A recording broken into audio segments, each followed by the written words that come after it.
You think you married a simple girl, but you're clueless about who I really am, I whisper under my breath, my fingers tightening around the edge of the kitchen counter. The cold marble does little to soothe the burning fury inside me, ignited by Ronan's words slicing through the air from the living room. His laughter, laced with disdain, seeps through the walls, a stark contrast to the silence enveloping me in my refuge. I mean, Alara's great and all, but she's not exactly the brightest. Got lucky marrying into our family, if you ask me, Ronan boasts on the phone, his voice dripping with a condescension that's become all too familiar. My heart races, every beat a reminder of the drastic shift our marriage has taken. From the charming suitor who'd once courted me with grand gestures and sweet nothings, to the man who now finds sport in belittling his wife to his friends. The transformation wasn't overnight, but the descent from indifference to outright contempt and control was swift. Working in my mother's boutique was supposed to be a temporary arrangement, a way to help out while searching for something more aligned with my degree.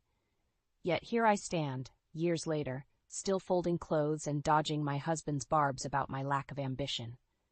If only you knew, I mutter to the empty room, a bitter laugh escaping my lips. Ronan's voice grows louder, pulling me from my thoughts. Honestly, thought her family had more money. You know, with the boutique and all. Turns out, not so much. The revelation stings, not because of the truth in his words. Our financial struggles are no secret to me, but because of the implication. He married me under false pretenses, his affections as fabricated as the persona he paraded during our courtship. The facade crumbles a little more each day, revealing the true extent of his expectations. A hefty dowry, and a wife who would bend to his every whim. But beneath the veneer of the compliant spouse, a storm brews, fueled by the discovery of his hidden debts and gambling habits. The weight of his duplicity presses down on me, a constant reminder of the life I've been ensnared in. A plan begins to form, vague and unrefined, but it's a start. A way out of the shadows, to cast light on the man behind the mask. The thought is both terrifying and exhilarating. Patience, I remind myself, echoing my mother Sylvia's advice. She doesn't know the full extent of Ronan's transgressions, but she's always sensed the turmoil beneath my calm exterior. The sound of Ronan ending his call pulls me back to the present, the immediate need to conceal my turmoil paramount. I straighten, schooling my features into a mask of indifference before stepping back into the living room. Ronan doesn't spare me a glance, too engrossed in his phone, and for a moment, I'm grateful for the neglect. The evening passes with minimal interaction, a dance we've perfected over the months. But as I lay in bed, Ronan's snores filling the room, I can't help but feel the shift within me. The veil has lifted, and with it, the resolve to no longer be the victim in my own story. Tonight, the seeds of rebellion are sown, watered by the bitter tears of realization and the silent vow of retribution. Tomorrow, I begin to fight back, armed with the truth and the determination to reclaim my life from the ruins of a marriage built on deceit. The sun hadn't even crept through the curtains before Ronan's voice pierced the morning silence, a harbinger of the storm to come. "Alara, what's this? The coffee tastes like mud." His words, sharp and unforgiving, sliced through the last remnants of sleep clinging to my consciousness. I must have mixed up the measurements, I stammer, my voice barely above a whisper as I rush to his side, mug in hand. The truth is, the coffee is the same as it always is, but with Ronan, any minor deviation, or imagined one, is grounds for criticism. "Useless," he mutters under his breath, pushing the mug into my hands with such force that the hot liquid sloshes over the sides, scalding my skin. I wince, but dare not let the pain show. Showing weakness only fuels his disdain. As I turn to remake the coffee, trying to steady my trembling hands, Ronan's voice follows me, relentless. "And make sure breakfast is ready on time today. I have an important meeting. Can't afford to be late because you're dawdling." The morning wears on, each moment laden with tension. Breakfast is a silent affair, Ronan buried in his phone, occasionally throwing out commands or criticisms. The eggs are too runny, the toast not crisp enough. It seems there's no end to his displeasure. It's during these moments, caught in the cyclone of Ronan's demands, that I ponder the drastic change in him. The man I married, who once spoke of love and partnership, now sees me as little more than a servant in his grand scheme of life. The realization stings, a bitter pill swallowed daily. The door slams shut behind him, a temporary reprieve from his tirades. But the silence left in his wake is heavy, a constant reminder of the farce my life has become. I clear the breakfast dishes, my movements automatic, thoughts miles away. It's in this mechanical state that I find the envelope, used hidden beneath a pile of unopened bills, a reminder of another of Ronan's secrets. His gambling habits, once a mere whisper of concern, have ballooned into a full-blown storm, threatening to engulf us both. The numbers scrawled across the bills are astronomical, figures that we can't possibly hope to cover with the boutique's modest earnings and Ronan's dwindling salary. I sit, the weight of the envelope in my hands, a tangible symbol of the lies and deceit that have woven their way through our marriage. It's this moment, this tangible proof of Ronan's betrayal, that solidifies my resolve. No longer can I stand idly by, a spectator in my own life. The day drags on, each tick of the clock a reminder of the evening confrontation that awaits. When Ronan returns, his mood is foul, the remnants of whatever transpired at his meeting written clearly across his face. Before I can brace myself, he's upon me, his words a torrent of blame and anger. Do you have any idea how much pressure I'm under? And what do I come home to? A wife who can't even make a decent cup of coffee. The accusations sting, but they also fuel a fire within me. Ronan, we need to talk about the bills. The gambling debts. We can't. He cuts me off with a scoff, his eyes narrowing. Oh, so now you're keeping tabs on me? I work day in, day out, and this is the thanks I get? The argument spirals, his anger a palpable force that threatens to consume the room. But amidst the chaos, a clarity settles over me. This isn't just about surviving Ronan's tirades anymore. It's about reclaiming my life, piece by shattered piece. I won't let you drag us down with your debts, I assert, my voice steadier than I feel. We're going to fix this, but not like this. Not with lies. Ronan's response is a sneer, a promise of more battles to come. But as I stand my ground, I realize that this is just the beginning. The facade of our marriage has crumbled, revealing the rot beneath, and it's up to me to clear the wreckage, to forge a path out of the despair Ronan has cloaked us in. A year into our marriage, the facade of harmony has not just cracked but shattered, revealing the grim reality of our union. Ronan's abuse, both verbal and emotional, has escalated, pushing me into a corner of isolation and despair.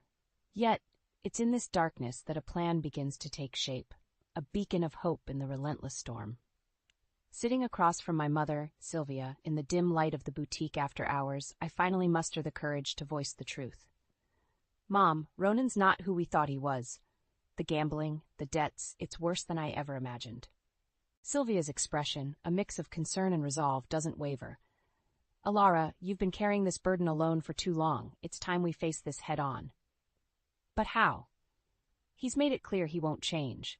And now there's talk of selling the boutique to cover his debts. I confess, the words tasting bitter on my tongue. We won't let that happen, Sylvia asserts, her voice firm.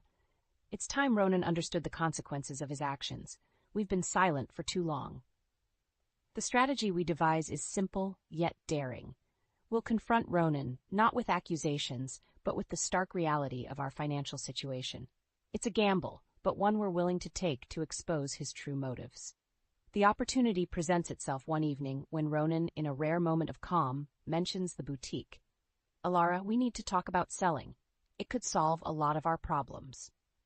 Standing in our living room, I feel Sylvia's supportive presence behind me as I face him. Ronan, the boutique isn't the problem, it's the solution. Your gambling is what's brought us here. Ronan's reaction is immediate, his face contorting with anger. So this is my fault? I'm working day and night, and you blame me? It's not about blame. It's about reality.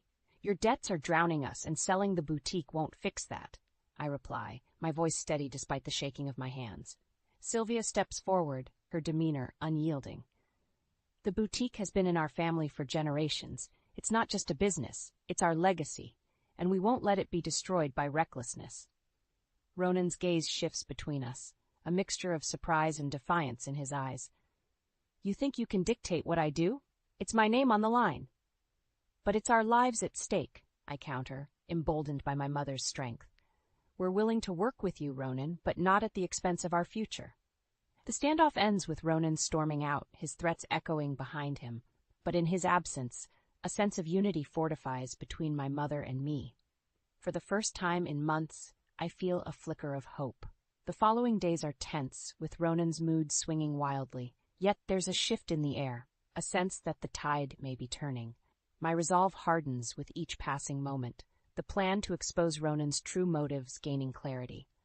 One evening, as I sit alone in the boutique pondering the path ahead, a knock at the door jolts me from my thoughts. It's Jude, an old friend and confidant, whose unexpected visit brings a sense of normalcy to my chaotic world. "Alara, I've been worried about you. How are you holding up?" Jude's concern is genuine, a balm to the wounds inflicted by months of turmoil. "It's complicated. Ronan's not the man I thought he was," I admit, the words flowing more freely than I anticipated. Jude listens intently, his expression a mix of anger and sympathy. "You don't have to go through this alone, Alara. If there's anything I can do..." It's in this moment, confiding in Jude, that the final piece of our plan crystallizes.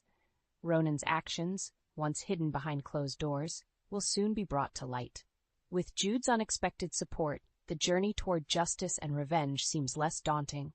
Together, we begin to lay the groundwork for Ronan's public exposure, a step toward reclaiming my life from the ruins of a marriage built on deceit and manipulation. The flu hit me like a freight train, leaving me bedridden and weak. In any other household, sickness might elicit a modicum of sympathy or care. But in mine, it's seen as nothing more than an inconvenience, a failure to fulfill my duties as Ronan's wife. "Alara, this place is a mess," Ronan barks, his voice booming through the small, dark, cluttered apartment that's felt more like a prison than a home these past months. "And what's this? You're still in bed?" It's nearly noon. Struggling to sit up, I clutch the blanket tighter around my shivering body. "I'm really not well, Ronan. I can barely stand," I manage to say, my voice weak and hoarse. Ronan's glare is icy as he surveys the room, his disgust palpable. "Sick? Or just lazy? You know, I can't rely on you for anything." His words cut deeper than the sharp pains racking my body. It's in this moment of vulnerability, faced with his unrelenting cruelty, that the resolve within me hardens further. I need to escape this cycle of abuse, not just for my sake, but for my sanity. As Ronan storms out, presumably to find solace in his vices, I'm left alone with my thoughts and a growing sense of desperation. It's then that I remember Jude's offer of support. Picking up my phone feels like lifting a boulder, but the need for an ally, for someone to understand, gives me strength. Jude answers on the second ring. "Alara, how are you?" "Jude, I need help," I admit, the admission of weakness bringing tears to my eyes. There's no hesitation on his end. "I'll be right there," he says, and the line goes dead.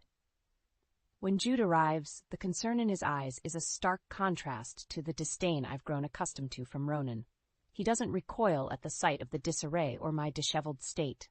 Instead, he steps forward, ready to offer whatever aid he can. "Alara, tell me what to do. How can I help?" Jude asks, his voice steady and comforting. "Just being here is more than enough," I reply, a small smile breaking through the gloom. Together, we tidy up the space, his presence a calming force in the storm that has become my life. It's during this rare moment of peace that I confide in Jude the full extent of Ronan's behavior, the manipulation, the debts, and the emotional torment. Jude listens in silence, his expression hardening with each revelation. "This can't go on, Alara. You deserve so much better," Jude says once I've finished, his conviction clear. "I know, but I'm not sure what to do. I feel so trapped," I confess, the weight of my situation bearing down on me. Jude's response is immediate and resolute. "We'll find a way. You're not alone in this. Remember that." As Jude leaves, promising to return with help, I'm left with a newfound sense of determination. His visit, though brief, has reignited the flame of resistance within me. I can't change the past, but with Jude's support, I can fight for a future free from Ronan's tyranny. The days that follow are a blur of planning and whispered conversations. Jude becomes an invaluable ally, offering both emotional support and practical assistance. Together, we begin to document Ronan's abuses, compiling evidence for the day when we can finally expose him and break free from his grasp. It's a dangerous game we're playing, one fraught with risk and uncertainty, but the alternative, a life of continued abuse and despair, is no longer an option. With each passing day, my resolve strengthens, fueled by the support of my unlikely ally and the hope for a brighter future. The path to freedom is fraught with obstacles, but for the first time in a long time, I dare to believe that escape is within reach. Jude's unexpected visit had breathed new life into my wilted spirit, his presence a beacon of hope in the unending night that had become my existence. It was during one of these visits, as we sat plotting our next move in the quiet sanctuary of my mother's boutique after hours, that fate decided to twist the knife a bit further. Ronan, in a rare and unforeseen move, decided to grace the boutique with his presence. His sudden appearance at the door was like a storm cloud blotting out the sun, casting a shadow over the newfound hope I had clung to so desperately. "Alara, what the hell is this? Playing shop while the house falls apart." Ronan's voice boomed through the space, his words laced with venom. Jude, ever the pillar of calm in the face of adversity, stood beside me, an unwavering ally against Ronan's tempest. "Everything's under control, Ronan. Maybe you should head back," Jude suggested, his tone firm yet diplomatic, a stark contrast to Ronan's aggression. Ronan's eyes narrowed, his gaze flitting between Jude and me, suspicion igniting like wildfire in his eyes. "And who are you to tell me what to do? Another of Alara's little projects?" The tension in the air was palpable, a tangible force that seemed to squeeze the very breath from my lungs. Yet, despite the fear that clawed at my insides, a spark of defiance flickered to life. "Jude is a friend, someone who actually cares about my well-being," I retorted, my voice stronger than I felt. Ronan's laugh was cruel, a sound that sent shivers down my spine. "A friend, huh? Don't make me laugh. You're pathetic, Alara, both of you." It was then, amidst the torrent of Ronan's insults, that Jude did something unexpected. He pulled out his phone, subtly positioning it to capture the tirade. Ronan, too caught up in his own fury, failed to notice the silent witness documenting his every word. As Ronan stormed out, leaving a trail of bitter words in his wake, Jude turned to me, his expression grave. "I got it all on video, Alara. This could be what we need to expose him." The realization of what Jude had done, of the weapon we now possessed, was overwhelming. A mixture of fear and exhilaration flooded through me, the implications of our actions both terrifying and thrilling. "Thank you, Jude. I don't know what to say." Jude's smile was gentle, a balm to the chaos that had erupted. "You don't have to say anything. Just know you're not alone." In the days that followed, the video became the cornerstone of our plan. Jude, with contacts in local media and a keen sense of justice, began laying the groundwork for Ronan's exposure. Our meetings were filled with whispered strategies and cautious optimism, each step forward a delicate dance on the tightrope of revenge. The decision to go public was not made lightly. The potential fallout loomed large, a specter of consequence that could not be ignored. Yet, the need for justice, for an end to the cycle of abuse, outweighed the fear. "It's time, Alara. Are you ready?" Jude asked one evening, his finger hovering over the send button that would catapult our carefully guarded secret into the unforgiving light of public scrutiny. Taking a deep breath, I nodded, the weight of the moment settling heavy on my shoulders. "I'm ready. Let's do this." With a single click, Jude set the wheels of retribution in motion. The video, a damning testament to Ronan's true nature, was sent spiraling into the digital ether, a harbinger of the storm to come. As we waited for the inevitable backlash, a sense of peace settled over me. For the first time in what felt like an eternity, I dared to hope for a future free from the shadows of Ronan's tyranny. The battle was far from over, but with Jude by my side, I felt invincible. Together, we had ignited the flame of justice, and now there was no turning back. The morning after sending the video felt like the calm before the storm. The silence was almost deafening, a stark contrast to the chaos I knew was brewing on the horizon. Jude and I met at the boutique, our unofficial war room, waiting for the inevitable explosion that would come once Ronan discovered his sins laid bare for all to see. It wasn't long before the first signs of the tempest appeared. My phone buzzed relentlessly, notifications flooding in as the video spread like wildfire across social media platforms. The local news had picked up the story, amplifying it further, the headline screaming betrayal and deceit. Alara Morris exposes husband's abuse and deceit. It read, a simple yet powerful declaration of my stand against Ronan. As the world watched, Ronan's carefully constructed facade crumbled. Friends, colleagues, and even strangers voiced their support for me, their words a balm to the wounds inflicted over the years.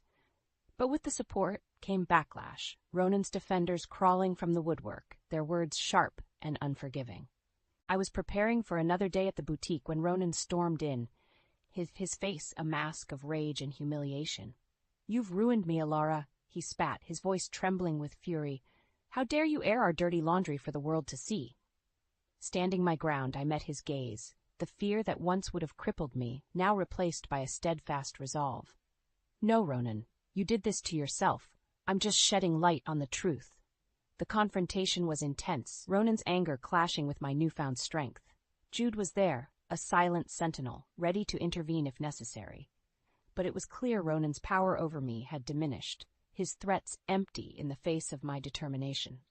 "You'll pay for this," Ronan hissed, a final desperate attempt to regain control. But his words no longer held sway over me. "I already have, Ronan. Now it's your turn." The fallout from the video was swift and merciless. Ronan's professional life unraveled as his employer, faced with public pressure, terminated his position. His social circle, once a fortress of support, crumbled as friends and acquaintances distanced themselves, unwilling to be associated with a man exposed as an abuser and manipulator. With each passing day, the reality of his situation seemed to weigh heavier on Ronan, his once confident demeanor replaced by a sullen, defeated air. The tables had turned, and the predator found himself the prey, isolated and ostracized by the very community he had once dominated. For me, the days became a blur of interviews and meetings, my story a rallying cry for those who had suffered in silence. The support was overwhelming, a testament to the power of truth and the resilience of the human spirit. As Ronan's world collapsed around him, a sense of vindication filled me. It wasn't joy. There was no joy in the pain and suffering that had led to this moment, but a deep, profound sense of justice. For too long, I had lived in the shadows of Ronan's tyranny, but no more. The battle was far from over. Legal proceedings loomed on the horizon, a daunting path fraught with its own challenges. But as I stood in the boutique, now a beacon of hope and defiance, I knew I was ready to face whatever came next.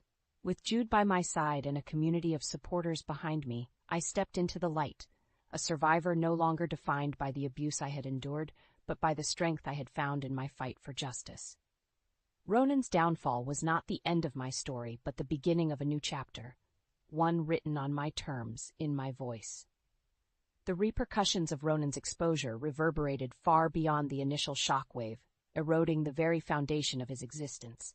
His professional downfall was swift, a stark reminder of the consequences of his actions. But it was the personal fallout that truly marked the beginning of his undoing. Ronan, once a fixture in social circles, now found himself ostracized, a pariah in the community he had dominated. The isolation was a bitter pill to swallow, each day a reminder of the empire of lies he had built and lost. I watched from a distance, my resolve unshaken, as Ronan grappled with his new reality. The boutique became my sanctuary, a place of strength and solidarity. Jude was a constant presence, his support unwavering as we navigated the aftermath together. It was during one of our strategy sessions that Ronan made his last desperate attempt to regain control. He barged into the boutique, his eyes wild with desperation. "Alara, you have to stop this. You're destroying everything." His plea was met with cold indifference. "You did this to yourself, Ronan. I'm just seeking justice." Ronan's gaze flickered between Jude and me, searching for any sign of weakness. But there was none to be found. "You'll regret this," he muttered, a hollow threat that no longer held any power. The legal proceedings were grueling, a drawn-out battle that tested my limits. But with each passing day, I grew stronger, more confident in my pursuit of justice. Ronan's attempts to undermine me fell on deaf ears, his credibility shattered by his own actions. As the divorce settlement was finalized, I couldn't help but feel a sense of relief wash over me. The court awarded me a substantial portion of Ronan's assets, a small compensation for the years of deceit and abuse. But it was more than just financial security. It was a symbol of my victory over Ronan, a tangible proof of my newfound independence. "You're free now, Alara," Jude said, his voice filled with pride. The words resonated deep within me, a beacon of hope in the aftermath of the storm. "I know," It's finally over. In the months that followed, Ronan's life continued to unravel. His attempts to rebuild his reputation were futile, the stain of his actions indelible. The man who had once held so much power was now a shadow of his former self, struggling to navigate a world that had turned its back on him. For me, the end of my marriage to Ronan marked the beginning of a new chapter. The boutique thrived, a testament to my resilience and determination. And with each passing day, I found strength in my independence, my spirit no longer weighed down by the chains of the past. As I stood in the boutique, surrounded by friends and supporters, I couldn't help but reflect on the journey that had brought me here. The road had been long and fraught with challenges, but I had emerged stronger, a survivor in the truest sense. "Here's to new beginnings," Jude toasted, raising his glass in a salute. I smiled, my heart full of gratitude for the support that had carried me through the darkest of times. "To new beginnings," I echoed, my voice steady and sure. The battle was over, but my story was just beginning. A story of hope, of courage, and of a woman who refused to be silenced. Ronan's downfall was not just a victory for me, but for all those who had suffered in silence, a beacon of light in the darkness. As I looked around at the faces of my friends and supporters, I knew that this was not the end, but a new beginning. A chance to rebuild, to dream, and to live a life free from the shadows of the past. In the aftermath of Ronan's downfall, life began to take on a new rhythm, one marked by peace rather than turmoil. The boutique, once a silent witness to my suffering, became a vibrant hub of creativity and empowerment. With each passing day, I found myself stepping more confidently into the role of proprietor, my mother's legacy now firmly in my hands. It was during a quiet morning, the sun casting a warm glow over the newly arranged displays, that Sylvia approached me, her eyes shining with unspoken pride. "You've done well, Alara. Your strength has turned this place into more than just a boutique. It's a symbol of hope." Her words, simple yet profound, filled me with a sense of accomplishment. "Thanks, Mom. It feels good to be free to make a difference." The boutique had become more than just a business. It was a community. Women from all walks of life came not just to shop, but to share their stories, finding solace and strength in the solidarity we offered. And as my story became known, the boutique's mission evolved, transforming into a beacon for those seeking to reclaim their lives from the shadows of abuse. One afternoon, as I was rearranging a window display, a familiar face appeared on the other side of the glass. Jude, his supportive presence a constant throughout my journey, stepped inside, a smile playing on his lips. "Looks like you've turned this place into something truly special, Alara," he commented, his gaze sweeping over the vibrant interior. I smiled, acknowledging the truth in his words. "It's become more than I ever imagined, and it's all thanks to the support of friends like you." Jude's smile widened. "I wouldn't have missed it for the world. You've turned your pain into something powerful, Alara. You should be proud." Our conversation was interrupted by the arrival of a customer, a young woman whose eyes held a familiar flicker of resolve. As Jude excused himself, I turned my attention to her, ready to offer the same support that had once been extended to me. The boutique was not just a place of business. It had become a sanctuary, a place where stories of pain and resilience were woven into the very fabric of its existence. And as I shared my journey, I found strength in the shared experiences, a collective healing that transcended the personal. In the months that followed, my advocacy work grew, the boutique serving as a launching pad for initiatives aimed at supporting survivors of domestic abuse. Seminars, workshops, and support groups filled our calendar, each event a step towards breaking the silence that had once kept me prisoner. As I closed the boutique one evening, the last rays of sunlight casting a soft glow over the empty space, I allowed myself a moment of reflection. The journey had been long, filled with moments of despair and triumph, but as I stood there, surrounded by the tangible evidence of my resilience, I felt a deep, abiding sense of peace. Ronan's shadow no longer loomed over my life. Instead, I had emerged from the darkness, my spirit unbroken, my resolve unwavering. The boutique, once a reminder of my pain, was now a testament to my strength, a symbol of hope for those walking the path I had once trod. As I locked the door and stepped out into the evening, the cool air brushing against my skin, I felt a profound sense of closure. The battle was over, and I had emerged victorious, not just over Ronan, but over the fear and doubt that had once held me captive. Walking away from the boutique, I looked up at the stars, their light a reminder of the endless possibilities that lay ahead. The future was mine to shape, a blank canvas awaiting the touch of my hand. And as I took those first steps into the unknown, I knew that whatever challenges lay ahead, I would face them with the same courage and determination that had led me to this moment of rebirth. The end of my marriage to Ronan was not just an ending.